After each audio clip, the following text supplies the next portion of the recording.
Hello বন্ধুরা, আমি শেখ গন্ডিল। আজকে এই ভিডিওতে প্লেক্স কালেকশন নিয়ে আলোচনা হবে। অর্থাৎ গত সপ্তাহে যে বাংলা সিনেমাগুলো গোটা ওয়েস্ট বেঙ্গল জুড়ে চলেছে সিনেমা হলগুলোতে, সেই সিনেমাগুলোর প্লেক্স কালেকশন নিয়ে কথা বলবো। বারবার বলে দিচ্ছি, প্লেক্স কালেকশন এখানে একটু ফোকাস করবেন। আমি কিন্তু সিঙ্গেল স্ক্রিনের কালেকশন কিংবা লোকাল যে সমস্ত মাল্টিপ্লেক্সেস রয়েছে সেখানকার কালেকশন বলবো না। সেই কালেকশন কিন্তু আমি যে কালেকশন বলবো সেখানে ইনক্লুড করা থাকবে না।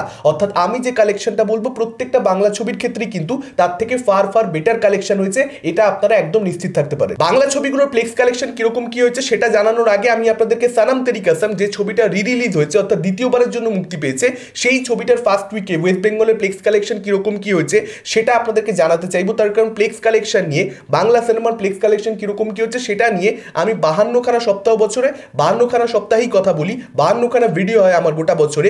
আমি আপনাদেরকে বলছি সানাম তেরি কসম যে কালেকশনটা করতে পেরেছে, সেই কালেকশনটা গোটা বছরে খুব জোর হলে 4টে সিনেমা, 3টে থেকে 4টে বাংলা সিনেমা এই কালেকশনটা নিজের ফার্স্ট উইকে করে দেখাতে পারে। যে সিনেমাটা দ্বিতীয়বারের জন্য মুক্তি পাচ্ছে সেটা প্লেক্স কালেকশন ফার্স্ট উইকে ওয়েস্ট বেঙ্গল থেকে করতে পারছে 72 লক্ষ টাকা, অ্যাপ্রক্সিমেটলি 72 ল্যাক্স। এই কালেকশনটা বাংলা সিনেমা, খুব কম বাংলা সিনেমা হাতে গুনে গোটা বছরে মুক্তি পাওয়ার পর করতে পারে, প্রথমবার মুক্তি পাওয়ার পর। এটা সেটা দ্বিতীয়বার মুক্তি পেয়ে করে দিচ্ছে, যে ছবিটা ইউটিউবে ফ্রিতে অ্যাভেলেবেল রয়েছে, কোনো ওটিটি প্ল্যাটফর্মে সাবস্ক্রিপশনও আপনার লাগছে না। তাহলে আপনারা বুঝতে পারছেন যে বাংলা সিনেমা কোথায় অ্যাকচুয়ালি দাঁড়িয়ে রয়েছে।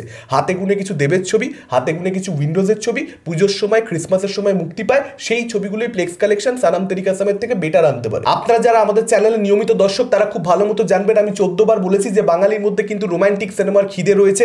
ভালো রোমান্টিক সিনেমা কিন্তু প্রচন্ড ভালো ব্যবসা করতে পারে। জাস্ট বাংলা ফিল্ম ইন্ডাস্ট্রিকে একটা ভালো রোমান্টিক ছবি দর্শকদেরকে দিতে হবে, কিন্তু বাংলা ফিল্ম ইন্ডাস্ট্রি ভালো রোমান্টিক ছবি, পিওর রোমান্টিক ছবি বানানো ছেড়েই দিয়েছে। বহু বছর হয়ে গেছে আমরা কিন্তু সেভাবে কোনো রোমান্টিক ছবি, সেটা রমকম হোক কিংবা ইন্টেন্স রোমান্টিক ছবি হোক, আমরা দেখতে পাওয়া বন্ধই করে দিচ্ছি বাংলা ছবির তরফ থেকে। তো সেই জিনিসটা আশা করছি এখানে বাংলা ফিল্ম ইন্ডাস্ট্রির যারা বড় বড় মাথারা রয়েছে, নির্মাতারা রয়েছে, ডিরেক্টরস হোক, সেটা প্রডিউসার্স হোক কিংবা সুপারস্টারেরা হোক, অ্যাক্টারেরা হোক, তারা রিয়েলাইজ করবে যে রোমান্টিক ছবি দেখবার কিন্তু দর্শক রয়েছে, যেটা ইউটিউবে ফ্রিতে অ্যাভেলেবেল। বারবার এই জায়গাটায় জোর দিচ্ছি আমি, মানুষ কেন সেটা হলে দেখতে যাচ্ছে?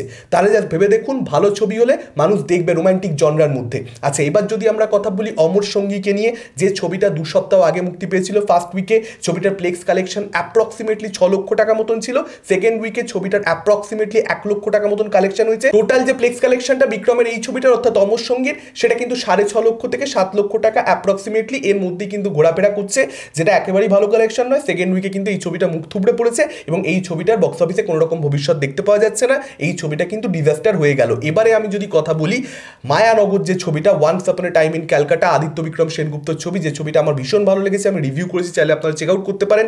সেই ছবিটার কিন্তু 2,80,000 টাকা মতন অ্যাপ্রক্সিমেটলি ফার্স্ট উইকে প্লেক্স কালেকশন হয়েছে, যেটা কিন্তু খুব একটা ভালো কালেকশন অবশ্যই নয়। এবং এই ছবিটা তো দেখুন সেরকম ছবি না যেটা প্রচুর বড় কালেকশন করবে, এরকমটা এক্সপেকটেশন ছিল, কিন্তু তা তো নয়। কিন্তু হ্যাঁ, এটা বলতে পারি যে 10 লাখ পার করলে সেটা ভালো হতো। আচ্ছা, এবারে যদি কথা বলি এই রাত তোমার আমার ছবিটাকে নিয়ে, অপর্ণা সেন, অঞ্জন দত্ত অভিনীত ছবি, পরমব্রত চট্টোপাধ্যায় পরিচালিত ছবি। আমার তো খুব পছন্দ হয়েছে ছবিটা। যারা এখনো হলে গিয়ে দেখেননি, আমি তো বলবো আপনারা এই ছবিটা চাইলে চেক আউট করতে পারেন, ভালো লাগতে পারে আপনাদের ছবিটা। এই ছবিটা নিজের ফার্স্ট উইকে 19 লক্ষ টাকা অ্যাপ্রক্সিমেটলি প্লেক্স কালেকশন করতে পেরেছিল। সত্যি বলে সত্যি কিছু নেই, ছবিটার যে প্লেক্স কালেকশন প্রথম উইকে, সেটা কিন্তু ঘাড়ে ঘাড়ে নিঃশ্বাস ফেলছিল এই ছবিটা। সেকেন্ড উইকে ঠিক সেই জিনিসটাই দেখতে পাওয়া গেছে। সেকেন্ড উইকে সত্যি বলে সত্যি কিছু নেই, সৃজিত মুখোপাধ্যায়ের এই ছবিটা যে প্লেক্স কালেকশনটা করতে পেরেছে, ঘাড়ে ঘাড়ে কিন্তু এখানে নিঃশ্বাস ফেলছে এই রাত তোমার আমার ছবিটা। এই রাত তোমার আমারের সেকেন্ড উইকে প্লেক্স কালেকশনটা অ্যাপ্রক্সিমেটলি 13 লক্ষ টাকা মতন হয়েছে। টোটাল যে প্লেক্স কালেকশনটা 2 সপ্তাহ পরবর্তীতে এই ছবিটার জন্য দাঁড়িয়েছে 32 লক্ষ টাকা। আপনাদেরকে জানিয়ে রাখি, সত্যি বলে সত্যি কিছু নেই, এই ছবিটার প্লেক্স কালেকশন প্রথম 2 সপ্তাহ পরবর্তীতে ছিল 35 লক্ষ টাকা। এখানে আমরা দেখতে পাচ্ছি 32 লক্ষ টাকা কিন্তু অলরেডি এই রাত তোমার আমারের হয়ে গেছে। শেষ অবধি এই দুটো ছবির মধ্যে কোন ছবিটা এগিয়ে যায়? সত্যি বলে সত্যি কিছু নেই কি 1 নম্বর পজিশনটা হোল্ড করে লাইফ টাইম এগিয়ে, নাকি এই রাত তোমার আমার টপকে যায়? এটা কিন্তু একটা দেখবার মতন ব্যাপার হতে চলেছে। এটা বেশ এক্সাইটিং একটা বিষয় হয়েছে যে দুটো ছবি কিন্তু এখানে বছরের একদম গোড়ার দিকে পারফর্ম করেছে, যে পারফরমেন্সটা আমরা লাস্ট কয়েক বছরে শুরুর দিকের মাসগুলোতে দেখতে পাইনি। 2024 হোক, 2023 হোক, একটু বাংলা ফিল্ম ইন্ডাস্ট্রি তো শুরু করতে গা গরম হতে একটু টাইম লেগে যায়। এই বছর কিন্তু আমরা অন্য চিত্র দেখতে পাচ্ছি। সত্যি বলে সত্যি কিছু নেই, এই ছবিটা নিজের থার্ড উইকে প্লেক্স কালেকশন করতে পেরেছে অ্যাপ্রক্সিমেটলি 7 লক্ষ টাকা মতন। টোটাল যে প্লেক্স কালেকশনটা এই ছবিটার, সেটা দাঁড়িয়েছে 42 লক্ষ টাকাতে। অর্থাৎ এখানে আমরা যদি এই রাত তোমার আমারকে পরের সপ্তাহে টপকে যেতে হয়, সত্যি বলে সত্যি কিছু নেই প্লেক্স কালেকশনকে পরের উইকে, তাহলে 10 লক্ষ টাকা মতন অ্যাপ্রক্সিমেটলি প্লেক্স কালেকশন লাগবে। সেটা এই রাত তোমার আমার করতে পারবে কি? তাহলে বলতে হবে মারাত্মক হোল্ড। সেকেন্ড সেকেন্ড উইকে যেখানে 13 লক্ষ টাকা, সেখানে থার্ড উইকে 10 লক্ষ টাকা প্লেক্স কালেকশন আসছে। এই রাত তোমার আমাদের জন্য সেটা দুর্দান্ত একটা হোল্ড হবে। অন্যদিকে সত্যি বলে সত্যি কিছু নেই, সেটা 50 লাখ পার করতে চলেছে। দেখা যাক এই রাত তোমার আবার 50 লাখ পার করতে পারে কিনা। আচ্ছা, এবার যদি কথা বলি নটি বিনোদিনী নিয়ে, অর্থাৎ দেব এন্টারটেনমেন্ট ভেঞ্চার্সের ছবি, রুক্মিণী মৈত্র মুখ্য চরিত্রে নটি বিনোদিনী ভূমিকাতে অভিনয় করেছিলেন সেই ছবির মধ্যে। রামকমল মুখোপাধ্যায়ের ছবি আপনারা সকলেই জানেন। সেই ছবিটা থার্ড উইকে অ্যাপ্রক্সিমেটলি 3.5 লক্ষ টাকা মতন প্লেক্স কালেকশন হয়েছে ওয়েস্ট বেঙ্গল থেকে। ন্যাশনাল রিলিজ মিলিয়ে এই ছবিটা 2 সপ্তাহ পরবর্তীতে 26 লক্ষ টাকা মতন প্লেক্স কালেকশন ছিল। অর্থাৎ মোটামুটি আপনারা ধরতে পারেন টোটাল যে প্লেক্স কালেকশনটা সেটা 29 লক্ষ থেকে 30 লক্ষ টাকা এই রেঞ্জে কিন্তু দাঁড়িয়েছে। আচ্ছা, এবার যদি কথা বলি দেব অভিনীত ছবি খাদানকে নিয়ে, সুরিন্দর ফিল্মসের ছবি, দেব এন্টারটেনমেন্ট ভেঞ্চার্সের ছবি, 50 লক্ষ টাকা অ্যাপ্রক্সিমেটলি এই ছবিটার লাস্ট উইকে প্লেক্স কালেকশন হয়েছে। টোটাল যে প্লেক্স কালেকশনটা 2,83 লক্ষ থেকে 2,84 লক্ষ এই রেঞ্জে দাঁড়িয়ে রয়েছে।